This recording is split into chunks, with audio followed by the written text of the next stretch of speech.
வீரா சீரியலுடைய நாளைய எபிசோடுக்கான ப்ரொமோ என்ன அப்படின்றத பார்க்கலாம். கனியை கொலை பண்ணுறதுக்காக ஆதித்யாவுடைய ஆட்கள் வந்து துரத்தி வந்துட்டுருக்காங்க. அந்த இடத்துல கனியை காப்பாற்றுறது மாறன் தான். ஸோ கனி வீராவுக்கு கால் பண்ணி என்னை யாரோ துரத்துறாங்க, எனக்கு பயமாக இருக்குது அப்படின்னு சொல்லி காலை கட் பண்ணும்போது, அப்போது மாறன் வந்து காப்பாற்றுறாங்க. என்னை ரவுடி காப்பாற்றிட்டான் அப்படின்னு சொல்லும்போது, அவன் கூட இருக்கும்போது உனக்கு எந்த ஒரு ஆபத்தும் பக்கத்தில் கூட வராது, நீ கவலைப்படாத பயப்படாத அப்படின்ற மாதிரி வீரா சொல்லியிருப்பாங்க. அடுத்த சீன் அப்படின்னு பார்த்தீங்கன்னா, மாறன் கனியை கூட்டிகிட்டு வீட்டுக்கு வராங்க. கனியை பார்த்ததுக்கு அப்புறம் தான் வீராவுக்கு போன உயிரே திரும்பி வருது.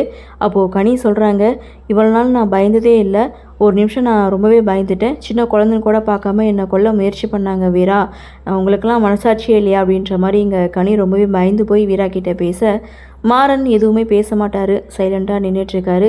ஸோ அடுத்து என்ன நடக்கும் அப்படின்ற ஒரு எதிர்பார்ப்போட ப்ரொமோவை முடிச்சிட்டாங்க. அடுத்து என்ன, கனியுடைய பாதுகாப்புக்காக மாறன் வீட்டுக்குள்ளே போக போகிறாரு. அடுத்து சூர்யா வெர்சஸ் மாறன், மாறன் வெர்சஸ் ஆதித்யா அப்படின்னு சொல்லிட்டு போயிட்டே இருக்குது எதிரிகள். ஸோ இந்த எதிரிகள் எல்லாத்தையும் எப்படி சமாளித்து வீரா கூட ஒன்று சேர போகிறாங்க, குடும்பத்தோடு ஒன்று சேர போகிறாங்க அப்படின்றத நாமளும் பொறுத்திருந்து பார்க்கலாம்.